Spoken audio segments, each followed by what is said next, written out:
Pinapakilala ko po sa inyo lahat, si Sir Solomon Pagusan. Meron po siya more than 1.3 followers sa Facebook. So kung naka-follow po tayo sa kanya, kilala na po natin siya.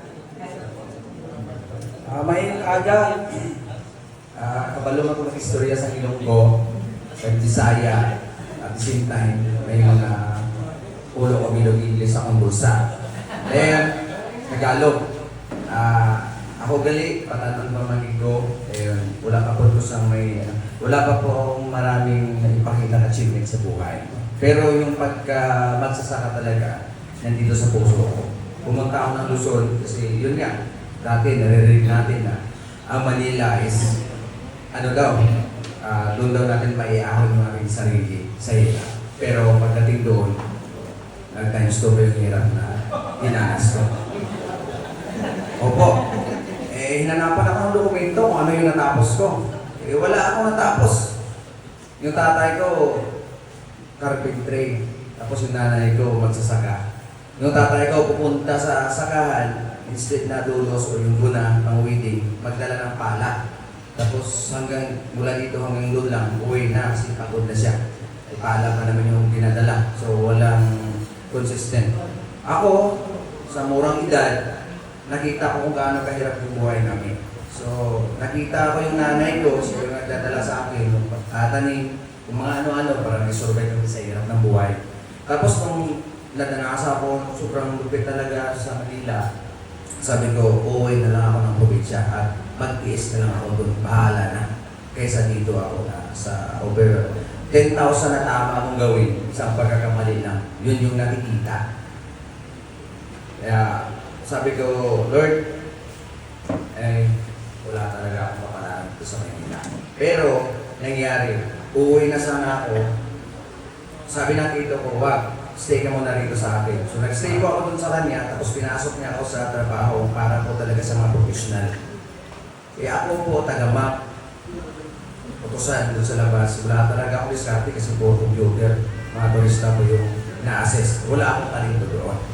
Sabihin natin, kung mag-aaraw tayo buong araw, hindi ko kayo dyan aatrasan.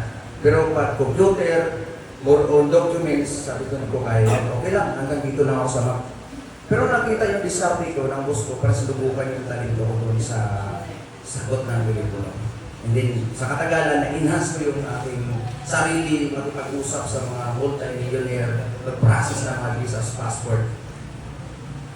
Yun, doon ako natuto na wala akong guts na dito tatayo sa harapan niyo maraming tao. Pero dahil nga doon, hindi pala mapasihan natin na wala tayong pinag-aralan, diskarte lang.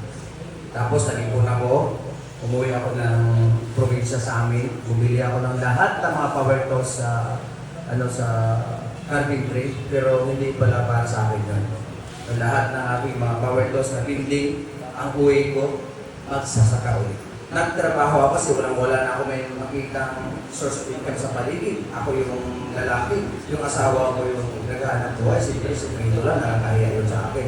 So, nag-apply ako arawan, 100 pesos per day yung trabaho sa tubuhan. Doon na naman ako, nagtatrabaho ako. Every time na nagtatrabaho, pinipina ko yung tinuturo ko sa amin ng boss. Pero ang ginagawa ko, instead na ako yung mandaya sa boss ko, dinadaya. Parang sabi ko, ikaw yung lalamangan ko, inuwi na. Halimbawa, pag end of sa oras na. So, yung oras ko, instead na kukunan ko, na-advance ko pa ng 15 to 10 minutes. Ayaw ko na parang lulugigin ko siya. Yun yung advantage ko sa mga kasamahan ko. Tapos, nung naaral ko na lahat ng mga gawain sa kampo, sa tubo, sabi ko, magtanim kaya ako ng tubo. Nung nagtanim po ako ng tubo, puro lahat mano-mano. Wala pa akong kalabaw nun, so nagsahod na lang ako, utang. Sabi ko, sa pangarap ko sa buhay ko, sumtok sa buwan yata yung nakikita ko yung mga kapitbahay ko na kwento nila, mga usmos lang, mga paslupa. Pero ngayon, may ilang trucks na, tapos may mga traktora na sila. Ingit ako, hindi ingit na nagagalit ako, parang ganyan yung feel. Mas marami pang damo dyan. With the blink of an eye, pag meron silang high-power units like traktora, tapos inararo mamaya-maya kung may mga tao na nagtanim na, tapos samantalang ako, due process, kalabaw. Ang hirap kaya. Tapos, yun, ongoing yung trabaho ko. Sa sipag at syaga, lahat ng mga... ako mismo yung nagtatrabaho. Ang transportation kasi namili ako ng Kalabaw, Kalisan, nakahila ako. Tapos tatanim, extend. Into the point na nag-uso ang social media. Pumasok ako 4 years pa ako. Yung pinakita ko yung aking ability dito sa pagtatanim, maraming disgusto kasi meron talaga akong identity. Original na sa akin mismo. Hindi ako gumagawa ng mga content na panggaya-gaya lang. Meron talaga akong sariling ginagawa. Sabihin natin, talheban yan. Gagawin ko yan. Walang, diretso lang araro. Magtatanim ako, diretso lang araro. So parang, sabi ko sa ngayon na marami na pong nagtiwala sa akin doon sa amin, nakuha na po ako endorsement. Marami na duman. Nakarating na po ako ng Maynila sa endorsement. Nakuha ko po yung tiwala ng mga tao dahil po sa mga ginagawa kong rock. Yung intention ko sa social media is to help. Para po sa, yung mga parang shortcut na mga ginagawa na parang hindi ka na masyado mahirapan, yung gastos mo ganito na lang, yung magtatanim tayo ng ganyan, ito yung gagawin natin para ganito yung mangyayari. Huwag po natin gawin ang ganito dahil negatibo ang mangyayari. Pero hindi po maiwasan yung may discontention. Pero sa 2 years ko po ginawa ito, nakuha ko na po yung tiwala doon sa amin. Hirap ako makakuha ng mga new varieties na tubo. Pero ngayon, nagkandara pa ako sa offer nila ng mga new varieties. Pero, ang main problem is same pa rin. Naghihirap pa rin po ako sa yung field. Natutuwa ako ngayon na si Gotraktora, tinawagan ako, mag-atinda po dito, na hindi ko po pinalampas yung pagkakataan. Kasi para sa akin, doon kasi mayroon tayong tinatawag na libre from the government. Totoo po yan. Pero ang problema kasi mga lupa doon sa amin, lack of documents. So kailangan natin i-process.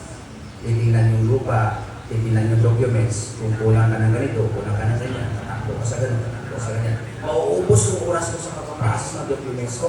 Tapos ang hindi pa matutuloy. Yun yung problema.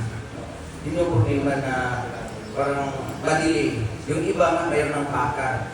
Ang tubo, pag mag-count na natin sa puno yan, pag mag-ending yan, pag may ulan pa, tutubo yung mata. Tapos pag kalawin natin yan, damage ko na din yan. So parang sabi ko, hindi na ako aasa dyan. Kung makakuha ako ng lupa na parang medyo complicated ang documents, isprayan ko na lang yung diretso. Pagkatapos ayaw ko nang pumastos ng radio process pa diretso ko din. Tanim agad. Tapos ano na lang, mataba na lang.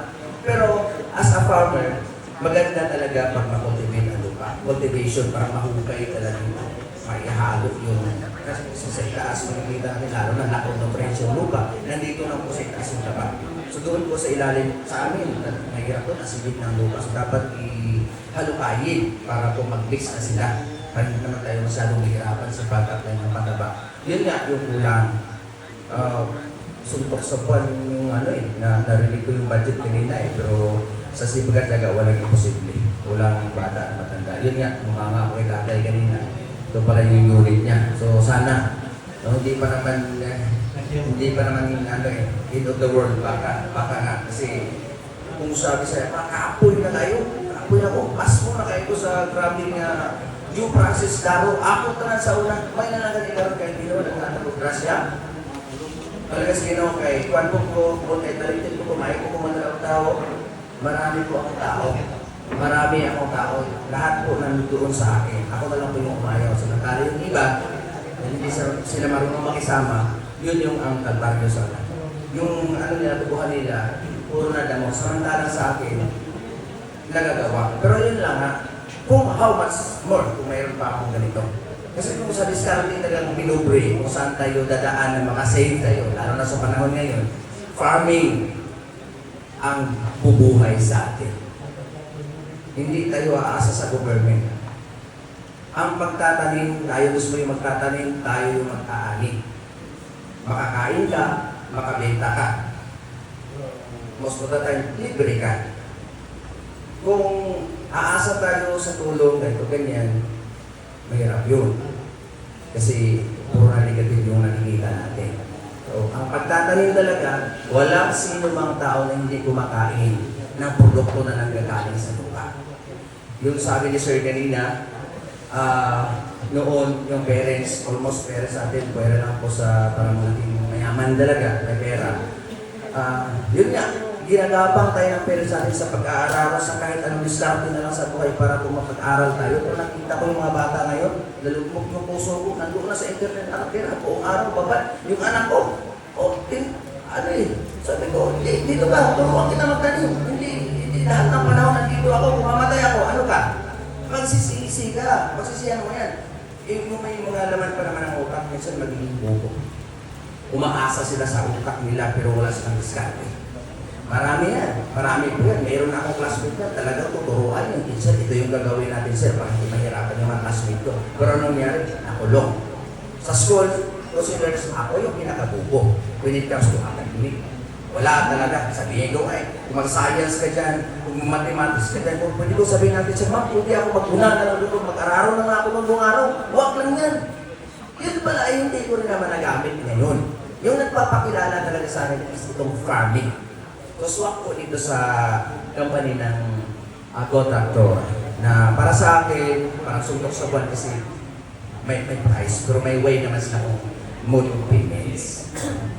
Sisikapin na lang po natin para po sa kinabukasan na natin mga anak. Then, kung titingnan natin ngayon, whether we like it or not, talagang pamabilisan na ngayon wala na yung parang ang tagal. Ang ginagawa kasi noon, bungkag, para yung original na form ng lupa, sisirain, tapos babalikan ulit. Tapos saka na lang po, mayroon pa yung pakaras, ibig sabihin ng parang rastilyo. Then saka ka na lang po mag-line, tubling, bigas para po kataniman. No? Pero kung mayroon tayo nito, imposible, pero pwede yan magiging posible sa sipag at syaga lamang. So, lahat siguro tayo dito, farmer. May mga tubo din po. Alam po natin ang mga pagsubok ngayon sa tubo. Murang asukal, murang presyo ng asukal, tapos itong ating fertilizer, mahal. Tapos, dumating pa ang pandemic doon. Sa ibang bansa, nag-away, nag-ira sila doon. Affected pa tayo dito sa diesel. Yung transportation ng ating, transportation ng ating produkto from the farm to the milling site, mahal. Affected lahat. Plus, ito pa ang posting RSSI. Parang tina-challenge tayo ng panahon. Pero tayo mga Pinoy palaban. No retreat, no surrender. Ang umayaw ay hindi magwawagi. Kung magsipag at syaga tayo, naririnig natin sa testimony ni tatay kanina, no? Sipag at syaga lang talaga. Para sa akin, walang imposible. No? Parang imposible talagang magkakaroon ng ganito, pero iisipin natin, with a blink of an eye. Kung rush ang time, na mahal siya. Pero, kung nandiyan na sa sarili, hindi sa kapasidad ng land, sa area na minamay-ari mo, madali lang. Madali lang talaga hanggang ang mga trabaho. No, sa transportation, pwede sa mga mahihirap na area, pwede. Parang dami kong iniisip Parang gusto kong bumili, pero kung nagbitaw na ng presyo, medyo ayaw kong umutang kasi magaling ako magbayad, sir. Okay, maraming salamat po sa lahat. Once again, Solomon Pagulsan, the Farmer Vlogger. Matutuwa po kayo dun sa aking ginagawa. Nagtatanim ako ng kamuting kahoy. Na-interview ako ng Manila Bulletin sa kamuting kahoy. Tapos, nag-aalaga ako ng mga giant chicken. May mga alaga akong baboy, may alaga akong kalabaw. Nagtatanim ako ng sakusaring napier. Ang sikat po sa akin ngayon, yung giant napier. Pinaship ko po papuntang Luzon. May mga tao po na gustong mag-avail ng gano'n. So, sa atin dito, huwag natin walain yung pagtatanim talaga. Pagtatanim kasi kumakain tayo lahat. Produkto na nanggagaling sa lupa. So, ito naman, ngayon, para malaman natin yung mga pinagsasabi nila dito sa kanilang machine, itong ating traktora, siguro, style na talagang malaman natin. Sabi ni Sir, pwede it-test drive. Kalabaw lang yung dinadrivean ko, pero kung ngayon, kung magkakataon na pwede akong sumamba doon. Pwede pala. Pwede, sir? Okay. Tara na, samahan niyo po ako doon. Maraming salamat po. Solomon Pagulsan, the Farmer Vlogger, from Bayawa City, Negros Oriental.